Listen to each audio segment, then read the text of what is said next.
You're watching South Asia Newsline, and here are the top stories we're tracking for you on Thursday, the 25th of May. PM Modi returns to India after over 50 engagements, travels across 3 nations.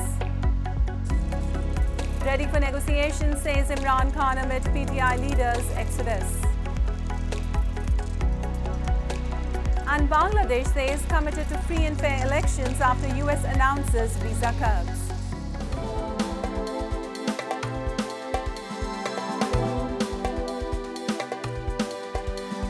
And now for all the details. Concluding his 3-nation visit to Japan, Papua New Guinea and Australia, Prime Minister Narendra Modi arrived in New Delhi early on Thursday, where he received a warm welcome from BJP workers and his supporters.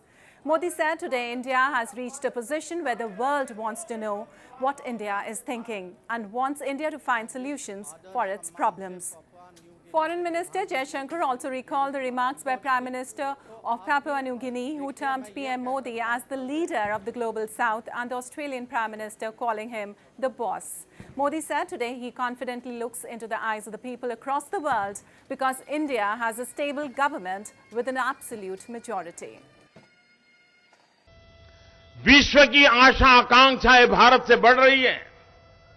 विश्व की हर समस्या के समाधान में भारत कुछ रास्ता निकाले, भारत उस रास्ते पर हमारे साथ चले। भारत क्या सोच रहा है हमें बताएं। दुनिया के हर कोने से यही आवाज आ रही है।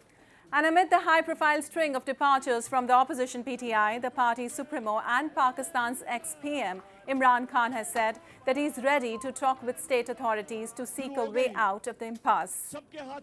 Khan, in a video address, said that his party will form 2 committees to hold talks with the government, and if they are able to satisfy the committee that Khan's withdrawal from politics will benefit the country, he will leave politics.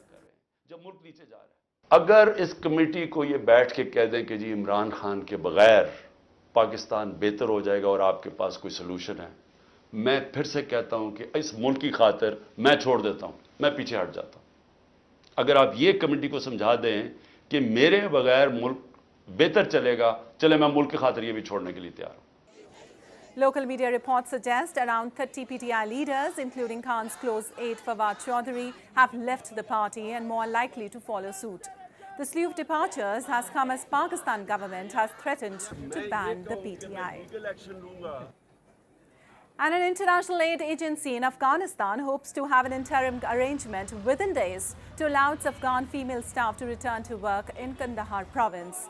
Norwegian Refugee Council Secretary General Jan Egeland met key Taliban leaders and said the de facto authorities were also willing to find interim solutions that would restart work with women, for women, to meet the growing crisis in a country with over 28 million people in urgent need of aid. The Taliban has enforced a ban on Afghan women working for the UN and other aid agencies since last year. The group has argued that the exclusion of Afghanistan from the financial system, cuts in development aid and the non-recognition of their government have caused the ongoing economic and humanitarian crisis.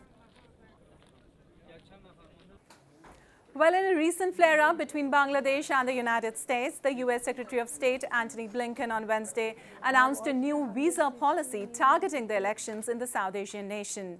Blinken said Washington will restrict visas for Bangladeshis who undermine the democratic election process in their home country. The restrictions could apply to anyone belonging to the government, judiciary, law enforcement agencies or the opposition. Bangladesh's junior foreign minister Shahriar Alam in response said it does not bother his country. Talking to news agency UNB, Alam said PM Sheikh Hasina's government is committed to holding a free and fair election. Hasina has also in the past attacked the US, claiming that they want a regime change in her country.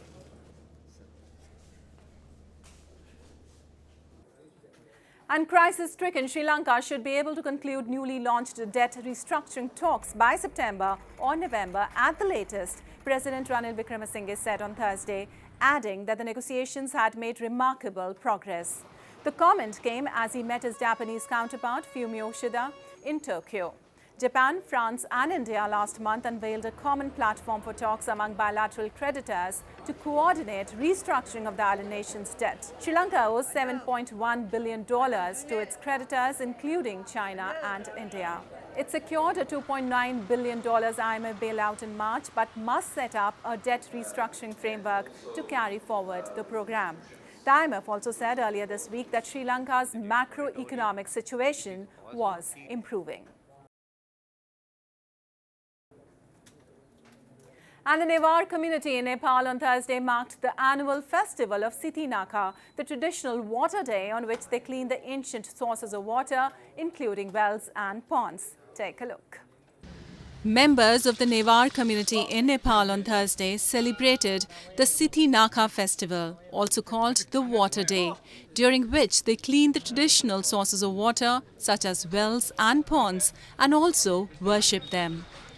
The annual festival raises awareness about importance of water in life and the need to conserve it. On this day, devotees worship Kumar Kartikeya, the son of Lord Shiva and goddess Parvati. It is believed taking a bath in water bodies on the occasion keeps diseases away.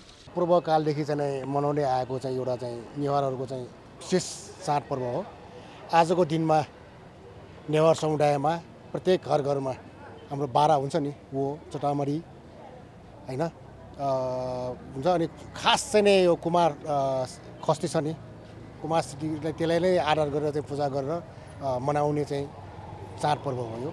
सिथी नखामा र अहिलेको सिथी नखामा छ नि परिवर्तन भएले पहिलेको मेसिनमा पानी इनारमा सफा गर्दा हातले पानी तान्ने काम गर्थ्यो अहिले चाहिँ मेसिन प्रविधिले गर्दा पानी तान्ने काम गर्थ्यो। पहिले इनार भित्र छिर्दा कुनै खरपनमा बसेर हामी इनारमा सफा गर्ने काम गरिन्छ अहिले चाहिँ भर्याङ राखेर त्यो भर्याङ चलेर भर्याङबाट सफा गरिन्छ। On this day, the farmers also avoid working in the fields. The cultural festival falls on the 6th day of the waxing moon in the month of Jait, according to the lunar calendar. It also marks the beginning of the monsoon season. And hundreds of Tibetans living in exile in India's hill town of Dharamshala gathered at a monastery to offer prayers for their spiritual leader, the Dalai Lama, on Wednesday. The crowd of Buddhist devotees, which also included foreign nationals, chanted prayers in adoration for the Nobel Peace laureate. The ceremony was held on the request of the Foundation for the Preservation of the Mahayana. The Dalai Lama, who fled from Lhasa for asylum in India in 1959, has worked for decades to draw global support for linguistic and cultural autonomy in his remote, mountainous homeland situated between India and China. He requested His Holiness to accept long life puja, and so His Holiness very kindly accepted, and that's what we offered just now this morning. What do you think, what is the need of this puja and what is the significance of this puja? I think the main thing is requesting His Holiness to live long, to have a very long life, and to continue teaching the Dharma. That's the main thing. Well, that's all in tonight's edition. We'll see you same time tomorrow.